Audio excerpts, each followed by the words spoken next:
My team and I recently discovered, as of a few months ago, called Notion, Notion.so. If you're looking for a creative, quick way to store and capture your processes, look into that tool. It's basically a wiki that, unlike Dropbox or Google Drive, yes, you can document all of these things, Devin, but what I find is that when you're using some of these platforms, even SharePoint or, again, Google Drive, Evernote, and tools like that, they're great because it's stored in the cloud. Notion is also a cloud and web-based app, but it gives you the benefit of being able to see everything and not have information hidden in folders, and you can quickly search for things.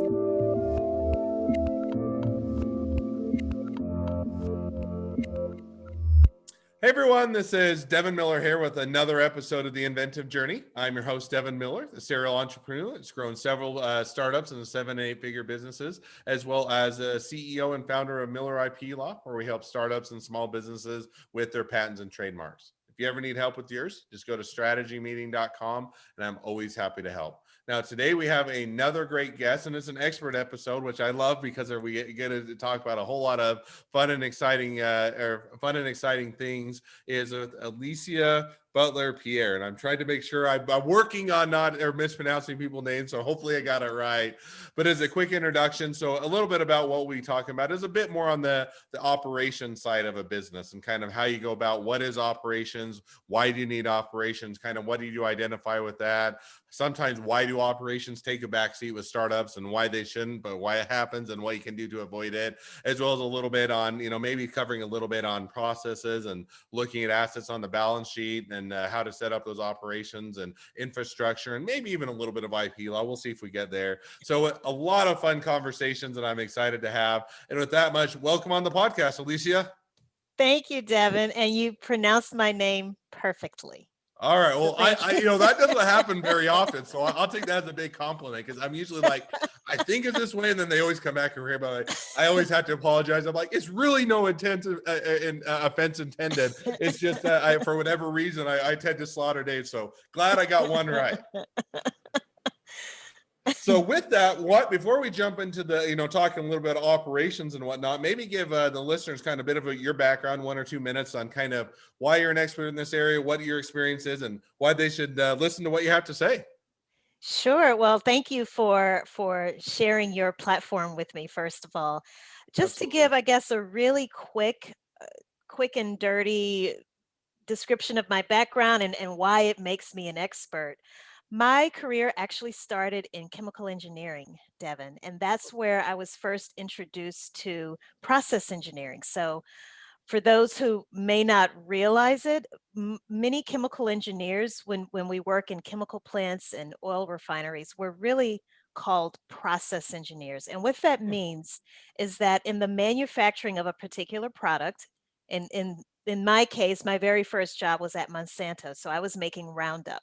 And if there was a batch of Roundup that was created and for some reason it didn't meet all of the specifications, as the process engineer, I had to figure out, well, what went wrong in the manufacturing process that caused that final product to not meet the specification.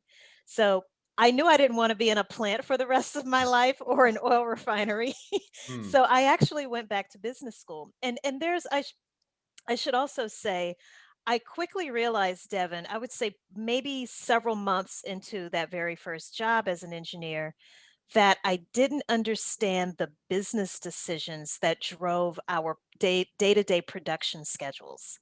And we each, I remember each group, each unit within the plant was assigned its own accountant, and every month we would have meetings with that accountant. And I'm sure you can appreciate this with your IP, your law background. It would be like you coming and speaking to me, and I'm like, what on earth is he talking about? Copyrights and trademarks and infringement and intellectual property law. So that's what it was like listening to these accountants. I didn't understand the language of business, and that's what accounting is. So that's what prompted me to go back to graduate school and business school at Tulane. And so I would work full time during the day, go to school at night.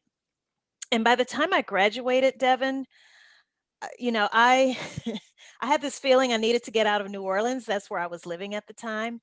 Hmm. And I just abruptly quit my job. I had my newly minted MBA and I relocated to Atlanta, Georgia, where I knew one person. And I thought, wow, Coca-Cola is headquartered here, Delta Airlines, Home Depot, all of these companies that had a corporate presence here. And I just knew for sure they were going to be banging down my door to hire me. And that did not happen. Mm. Again, to kind of fast forward this story. So, what I ultimately ended up doing was through a period of soul searching and self reflection and introspection, started to really reflect on, well, what am I naturally really good at? And is it possible for me to build a business around that? And Devin, even when I was flipping burgers as a teenager, no matter what job I had, even into my young adulthood, I was always good at those jobs because I was organized, not necessarily because I was the smartest person in the room, but I was very organized. So I started my company Equilibria 16 years ago. Oh my gosh, that's so hard to believe. But 16 years ago, and it actually started as a professional organizing company. And what I quickly learned was that many of the people that I worked with, I would say a good 90% of them were business owners who were operating home-based businesses. And it wasn't that they were hoarders or chronically disorganized people.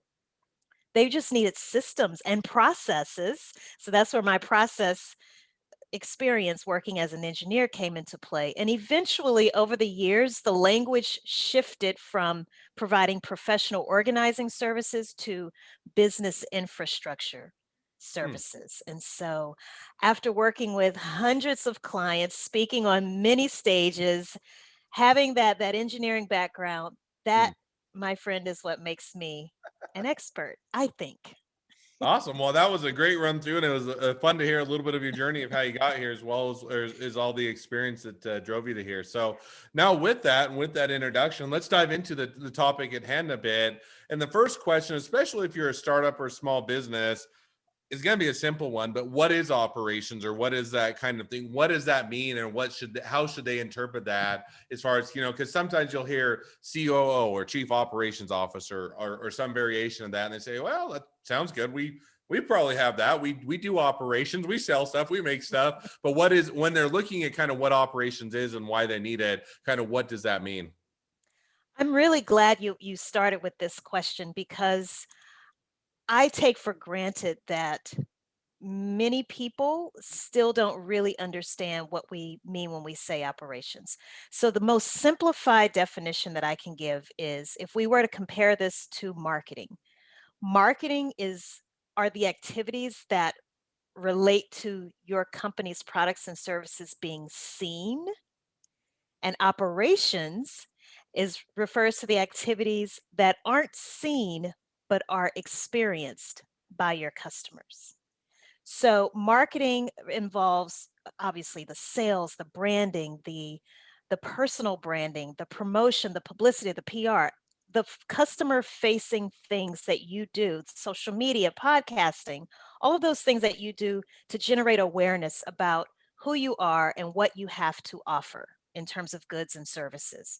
Operations is the stuff that goes on behind the scenes that nobody sees. Your customers would never see, but they definitely will experience the impact of those operations. For example, just to use, I guess, something that's fairly recent for us as of this recording, the blocking of the Suez Canal, right? Hmm. So that's totally operations focused. Customers just know, oh my gosh, I'm waiting on certain products to be delivered to me. What the heck is going on? What's taking so long?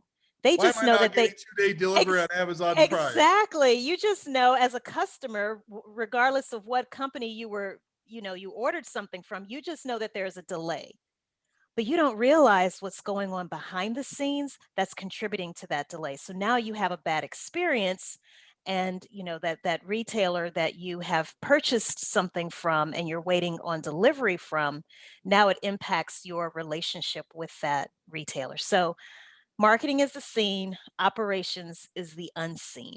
That's the simplest way I can define it.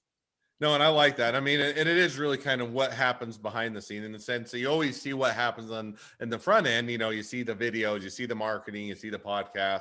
But even taking the podcast as an example, we have people that will go, you know, after we do the recording and we'll do some processing. We'll add in the intro, add the extra, we'll post it on different sites, we'll do the, you know, the description and all those that happen so that you can see the end product. We oftentimes don't really think about it because to your point, it's kind of like the Amazon Prime. Hey, I expect 2 days shipping. I don't know how it happens, or even 1 day shipping sometimes now. I don't know how it happens, but it gets done. And I get frustrated when it doesn't happen because I've been promised something they didn't deliver on. So I think with that idea, you know, operations can have a big impact because you get a lot of customers. You work a ton on the front end on marketing and sales to get them in the door. But if they don't have a good experience, if things don't happen, if they're not delivered on, it doesn't matter how good of a sales team you are. You have to have both sides of that coin.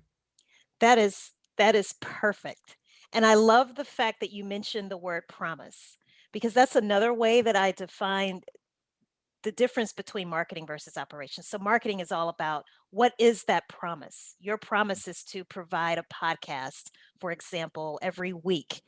And then operations is how you actually deliver on that promise. So to your point, what are all there's so much that goes on behind the scenes in putting together a show, but people just listen. They just know, okay, I subscribed to the inventive journey and I know when to expect a new episode, but they have no idea what's going on, the things that you have to do to book guests, collecting headshots, creating custom cover artwork, all of those different things that go into creating a great listening experience. No, I definitely agree with you. And so it's interesting. So now shifting gears just a bit on that. So let's say, okay, so somebody's listening or they're a startup small business, say, okay, you convinced me. You know, my front end is great. We do a lot of great marketing, but our back end is horrible, or you know, it could be improved, or it's disorganized, which happens. You know, a lot of times, especially as a startup or small business, you're oftentimes running it, you know, running as quick as you can to get the income in to grow it, and you don't often you kind of mix things together, or you duct tape it together such that yes, it gets out, but there isn't a lot of operations or a lot of forethought that goes into that. If that's the case, you know, how do you start to define or identify how to fix or make your improve your operations, or what should be those operations? Is it, do I go hire a COO and have somebody else just offload it and take over for me? Or should I be doing it myself, or how do I tackle it? Or if I don't have the money to hire a COO or someone to manage that, kind of how do you go about tackling that or figuring out how to start improving or fixing your operations? It all starts with asking a simple question. What work needs to be done? And believe it or not, Devin, from there, that's the answer to that question can literally set the foundation for creating what I call business infrastructure. When you mentioned hiring a COO, some of your listeners may not have the funding for Mhm. a COO, maybe not even a fractional COO. But suffice it to say that many of us as the entrepreneur, we are the visionaries. We're thinking at that 50,000-foot level, right? And some of us don't have that ability to get into the weeds, to get onto the ground level, roll up our sleeves, make sure that everything is documented, every I is dotted and every T is crossed. If you know that that is not in your wheelhouse, definitely get with someone who is. Maybe you might have to consider bringing on a partner if you can't necessarily afford to pay, to your point, for someone to function as a chief operations officer. Or if you maybe you might even get an office manager. Sometimes a really good executive assistant possesses those skills. The point is, get as much information out of your head and onto quote unquote paper. Mm. Because until you start to document things, you cannot have a baseline, or it would be very difficult to figure out what your baseline is so that you can know what and where and how to improve. Hmm. So now, and I think that's great. And I do think, a lot of times, even just an executive, if to your point, you can't afford a fractional COO or a COO, or you don't, wherever position you're at, you're saying, good executive assistant that even keeps you organized, keep things moving, can oftentimes help to fill that role, at least initially, as you grow and get bigger. So now let's say, okay, so now I get my, first of all, you convince me I need to get my operations in order. Second of all, I go and hire my administrative assistant or my fractional COO, or if we have the money, the full COO. What is now the steps? Because there's a lot of things that go in, and I'll just take the law firm as an example because it's an easy one I can make. There's a lot of things that go into it. It's everything from client generation, finding new clients, getting new clients, making sure that their process is good, making sure we can get things filed on time, making sure the quality is good, making sure that everybody's doing what they're supposed to, getting billing out, getting invoices paid, getting payroll, and I can go on, and that's really what I've described as almost any business, and that's a lot of the operations, and you can't necessarily tackle it all at once or you get overwhelmed. In the sense, if I tried to go and improve every one of those systems all on the same day, I would just want to stop because there's no way I could accomplish it, no matter how many people I have on board. It's not going to be possible to do good. So how do you start to identify which portions of your operations are most critical, or the ones to focus on first that will have the biggest impact? Well, even I would say before we even get to the point of improving, because so many people like to just jump right into that, first document it. So remember how I mentioned the question, what work needs to be done? That's Mhm. so critical because your answer to that identifies or helps to identify every single task or activity to perform in your company, no matter how mundane or how complex. So even if it's checking the physical mailbox and distributing mail, something that's relatively mundane compared to something more complex is actually helping one of your clients file a patent application. But the idea is you want to get, again, all of that information out of your head and whoever else you have on your team, get the information out of each other's heads onto paper. Once you understand all of those tasks that are involved, the next step that I recommend is to group those tasks into departments. Most of us small businesses, we don't if we're asked the question, "What does your company look like on the inside?" We're unable to answer that question. So before you can even start talking about processes, what does this company look like? Does it have a legal department, accounting, marketing, IT, HR? Operations? Those are some of the basic things. And then you can start to figure out, now that you know your departments, the tasks to perform in each department, who are the ideal people or resources to perform these different tasks? Not you, even though you may be doing a lot of things current day, current state, it doesn't mean that you ideally should be performing those tasks and that a year, 3, 5 years from now, you shouldn't be performing those tasks. Then you're in a position to figure out which processes need to be documented within each department. The reason that's so powerful is because what I always recommend doing next, Devin, is creating what I call an inventory. It could just be a simple table in Microsoft Word. It could be a spreadsheet sheet that you could create, but you might have a tab, for example, for every single one of those departments that you've identified in your company with a listing of every process to document. And then you and your team get together and say, where is the lowest hanging fruit? Which processes, if you could identify the top 3, we know that we want to improve all of them, but we can't, to your point, we can't do it all at the same time.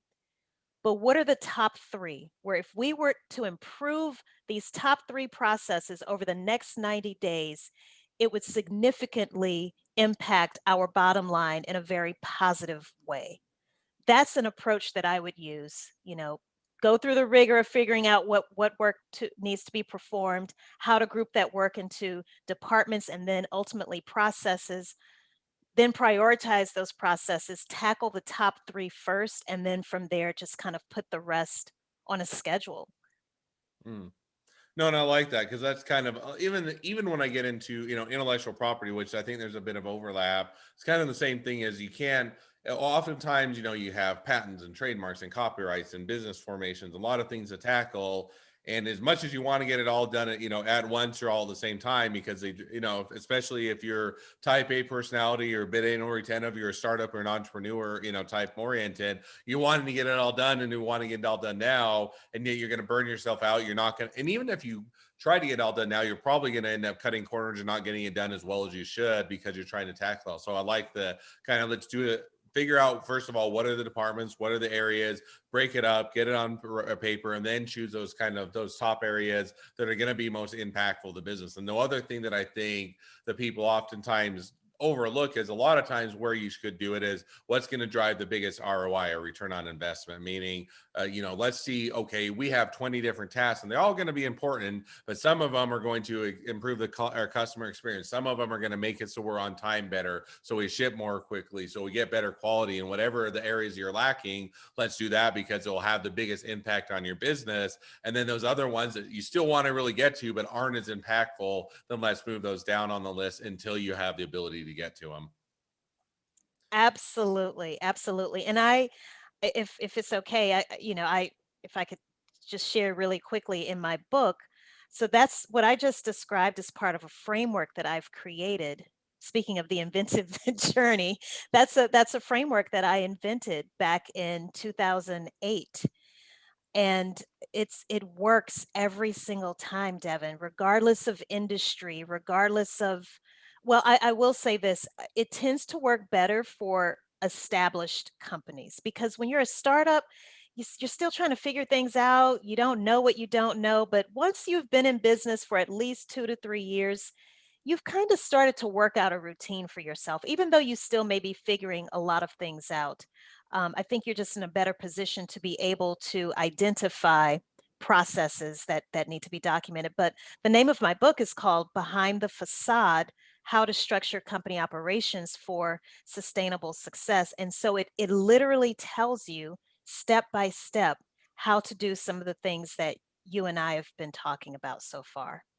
Awesome. No, definitely, I'd encourage people to check the book out, get in for more information because we're starting to wrap towards the end of the podcast. And there's always so many more things I want to talk about than we ever have time. But that does give us a good transition to, we'll jump to the last question and then we'll chat a little bit about that as we start to wrap things up, which is a question I always ask at the end of each expert episode is if you were talking to someone that's, in just getting, whether it's bootstrapping, just getting in a startup, just getting going, and there's a whole bunch of things that we covered, a lot of things that we talked about, a lot of things in your book. They can only choose one thing. If you say, hey, if nothing else, walk away, do this one thing to get your operations in better order and better place, what would be that one takeaway or one thing they should get started on?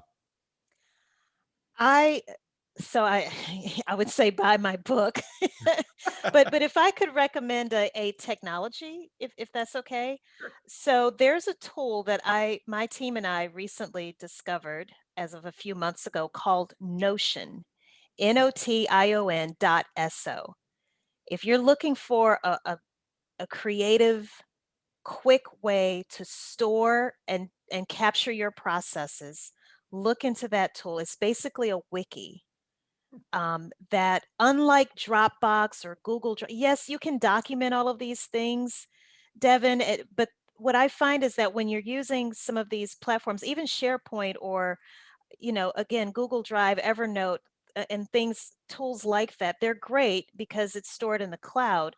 Notion is also a cloud and web-based app, but it gives you the benefit of being able to see everything and not have information hidden in folders, and you can quickly search for things. So I definitely encourage your listeners, go and check out that website, sign up for a free trial, play around with it, see if you like it because it could really revolutionize the way that you capture and store and share your information. Awesome. Well, I definitely encourage people to check that out. I always like tools that we can use because if you can find the right tools, it can make life a lot easier. So you already hit on a bit with the book, but if people are wanting to reach out to, they want to be a new client, a new customer, they want to be an employee of your team, they want to be an investor, they want to be your next best friend, any or all of the above, what's the best way to reach out to you or find out more? I welcome all of the above.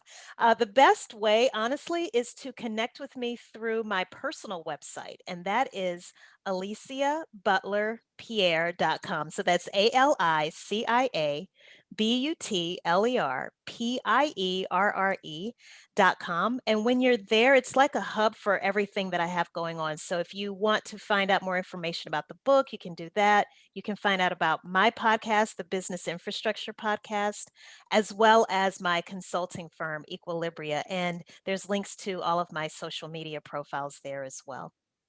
Awesome. Well, I definitely encourage people to check out the website, check out everything Alicia has going on. Plenty of good information, a lot of things to connect up on. So, well, as we wrap up, thank you again for coming on the podcast. Now, for all of you that are listeners, if you have your own expertise to share or your own journey to share, feel free to go to inventiveguest.com and apply to be on the podcast. Two more things as listeners.